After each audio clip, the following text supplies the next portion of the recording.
Aujourd'hui, nous allons parler de la conversion de Clovis et du baptême de la France. Nous vivons notre grande neuvaine dans le contexte d'une France à la recherche d'elle-même, à la recherche de son identité profonde. L'histoire d'un pays, c'est comme l'histoire d'un arbre millénaire. Si l'arbre oublie ses racines et les coupe, il se dessèche et il meurt. S'il reste fidèle à ses racines, il peut non seulement continuer de vivre, mais aussi porter beaucoup de fruits. Alors, remontons aux racines de la France. Et ces racines, c'est le baptême de Clovis et de ses soldats francs en 496. Philippe de Villiers a consacré un beau livre à ce qu'il a appelé le mystère Clovis. Dans cette présentation, je citerai de larges extraits de ce livre où Philippe de Villiers fait parler Clovis à la première personne. L'âme franque dans laquelle baigne Clovis depuis sa naissance exaltait la force, le sens de l'honneur, la bravoure au combat et la soumission à leur chef. Mon père, c'est Philippe de Villiers qui fait parler Clovis, mon père m'enseigna l'âme franque. Il y a chez nous des lois de l'honneur qu'il me fallut inscrire dans mon cœur. Quand l'heure du combat vient de sonner, la honte frappe le chef si quelqu'un le surpasse en courage. Mais elle frappe à leur tour les compagnons si leur bravoure n'égale pas celle du chef. À la mort de son père Childéric, Clovis s'exclame « Leur chef était pour eux leur raison de vivre. Ce n'est que dans la guerre qu'ils ont l'âme en paix. Le chef de la tribu s'en est allé, ils sont désemparés. » Mais voici que Clovis va succéder à son père et malgré sa jeunesse va se révéler un excellent chef de guerre qui va remporter rapidement ses premiers combats. Et l'unité se fait autour de lui. Une unité cependant qui semble prête à voler en éclats au moment de l'épisode du vase de Soissons, où un soldat brise ce vase parce que Clovis avait demandé de le mettre à part lors du partage du butin pour le rendre à l'évêque auquel il avait été volé. Que s'est-il passé? Saint Grégoire de Tours a raconté la scène. Saint Grégoire est né moins de 30 ans après la mort de Clovis. Il donne un témoignage au plus près des événements auxquels nous pouvons donc accorder le plus grand crédit. Voici ce que rapporte Saint Grégoire. Un guerrier présomptueux, jaloux et emporté, éleva sa francisque et en frappa le vase, s'écriant « Tu ne recevras de tout ceci rien que ce que te donnera vraiment le sort. » À ces mots, tous restèrent stupéfaits. Le roi cacha le ressentiment de cet outrage sous un air de patience. Il rendit au messager de l'évêque le vase qui lui était échu, gardant au fond du cœur une secrète colère. 1 an s'étant écoulé, Clovis ordonna à tous ses guerriers de venir au champ de Mars, revêtus de leurs armes, pour faire voir si elles étaient brillantes et en bon état. Tandis qu'il examinait tous les soldats en passant devant eux, il arriva auprès de celui qui avait frappé le vase et lui dit « Personne n'a des armes aussi mal tenues que les tiennes, car ni ta lance, ni ton épée, ni ta hache ne sont en bon état. » Et lui arrachant sa hache, il la jeta à terre. Le soldat s'étant baissé un peu pour la ramasser, le roi, levant sa francisque, la lui abattit sur la tête en lui disant « Voilà ce que tu as fait au vase à Soissons. » Celui-ci mort, il ordonna aux autres de se retirer. Cette action inspira une grande crainte. C'est un épisode de la vie de Clovis qui nous révèle bien les traits de son caractère. Clovis a un grand sens de la justice, mais son cœur est beaucoup plus porté à la violence qu'à la clémence. Clovis est un meneur d'hommes et il n'accepte pas que ses soldats lui manquent de loyauté et remettent en cause son autorité. Il avait engagé sa parole auprès de l'évêque, et il n'admet pas que l'homme d'armes qui lui est attaché remette en cause cette parole. Bientôt, Clovis va faire une rencontre décisive avec un homme très influent, l'évêque de Reims, saint Rémi. Ce dernier, dont la foi profonde se conjugue avec une grande intelligence, pressent que Clovis peut être l'homme providentiel. Celui qui, s'il ouvre son cœur au Christ, pourra faire l'unité des Gaules. Clovis découvre en saint Rémi un homme d'une immense foi, d'une grande sainteté et d'une grande culture. Je me sens un peu écrasé. Je découvre un homme supérieur. Il est tout en altitude. J'ai peur d'être maladroit.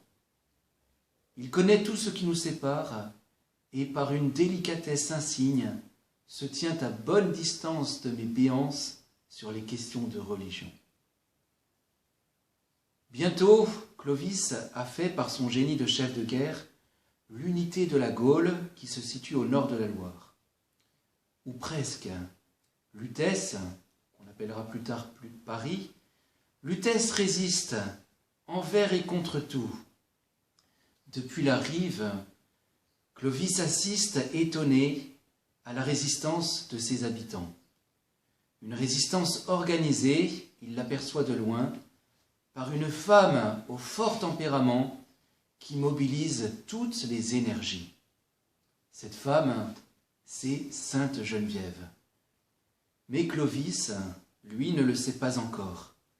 Il sait encore moins que Geneviève, prévenue par son ami Rémi, évêque de Reims, va finalement accepter d'ouvrir les portes de Lutèce à Clovis et à ses soldats. Et là, quand Geneviève ouvre les portes de Lutèce, Clovis découvre celle qui a organisé si vaillamment la résistance de la ville, et qui est déjà une femme âgée. Clovis parcourt avec elle la ville de Lutèce et se rend compte de l'immense popularité de cette femme qui, autrefois, alors toute jeune, avait empêché les habitants de Lutèce de fuir leur ville au moment où l'on annonçait le passage d'Attila et de ses Huns. Je comprends pourquoi elle est ainsi adulée sur son passage. Elle a traversé toutes les épreuves, surmonté toutes les frayeurs, relevé tous les courages. Elle a surtout sauvé Lutèce. Une amitié vient de naître entre nous.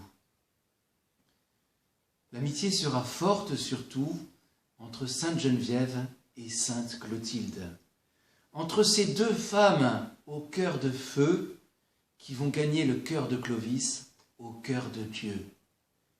Car peu de temps après, Clovis rencontre Clotilde, dont Rémi lui a tant parlé. Rémi est convaincu que ce mariage avec cette princesse, qui est une sainte, qui est catholique, dont le cœur appartient à Dieu, peut aider Clovis dans sa conversion. Et Rémi, saint Rémi, ne sera pas déçu, même si le chemin sera long. Clotilde est une femme de cœur et de caractère. Elle ne craint pas de parler à Clovis du Christ qui a donné sa vie pour nous sur la croix. Elle l'invite, le presse même à se convertir au Christ et à abandonner les faux dieux. Elle obtient de Clovis le baptême de leur premier fils. Mais après la mort de leur premier fils, qui avait été à peine baptisé, Clovis s'emporte. Quel est donc ce Dieu qui frappe une mère, un père et leur enfant, et qui attend en retour qu'on lui dise merci? Si notre enfant avait été confié à mes dieux, il ne serait pas mort. Mais Jésus attendait Clovis. Il attendait patiemment. Il attendait que Clovis soit dans l'échec le plus cuisant, condamné à la mort la plus violente, pour que Clovis se tourne vers lui. Et cette heure va venir, elle va se passer à Tolbiac en 496. L'ennemi est redoutable. c'est la puissante armée des Alamans.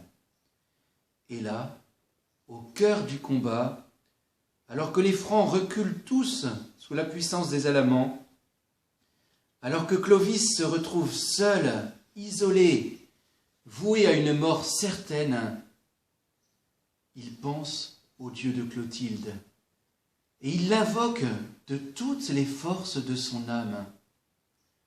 J'entends la petite voix de Clotilde en moi qui me murmure « Clovis, Clovis, agenouille-toi ». Mes troupes se débandent, la fuite est générale. Je mets un genou à terre. Je n'ai plus qu'un seul recours pour me sauver du désastre. Mettre les dieux en rivalité et choisir le meilleur. Le mien ne répond pas. J'essaie le Dieu de Clotilde. Lentement et pour la première fois, je m'adresse à lui. Seigneur, on m'a 100 fois révélé votre toute-puissance, au-dessus de toutes les puissances de la terre et de celles des dieux que j'ai adorés jusqu'à maintenant. Daignez m'embailler une marque dans l'extrémité où je me trouve réduit. Si vous m'accordez cette grâce, je suivrai mon épouse jusqu'au baptistère de Reims pour ne plus me prosterner désormais que devant vous. Quand je me relève, je vois face à moi, qui semble sorti du néant, le roi des Alamans. Il brandit son scramasax. Je me retourne vers mes soldats en fuite. Je lève les bras. Ils reviennent vers moi, comme portés par un nuage bienfaisant, et retrouvent leurs ardeurs des premiers chocs. Que se passe-t-il?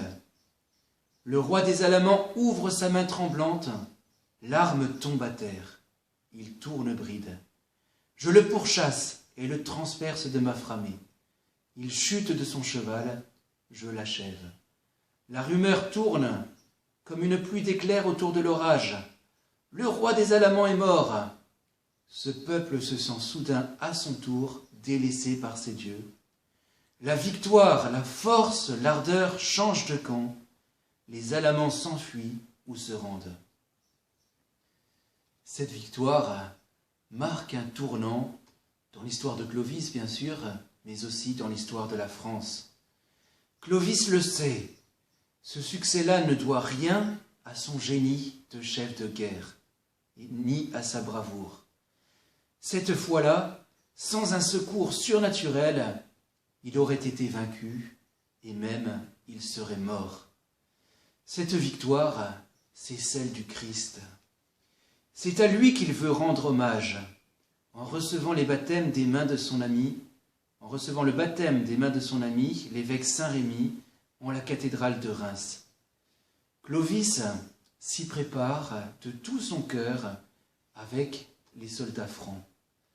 Le jour de Noël 496, Clovis et environ 3000 soldats se font baptiser en la cathédrale de Reims par l'évêque Saint-Rémy. Ce dernier, lors de l'immersion de Clovis dans le baptistère, lui dit à voix haute « Courbe la tête, fier Sicambre, abaisse humblement ton cou, adore ce que tu as brûlé et brûle ce que tu as adoré. » Clovis devient alors roi par la grâce de Dieu et les saintes huiles et parvient encore dans les années qui suivent à unifier les différentes provinces de la Gaule sous la bannière franque et à présent catholique.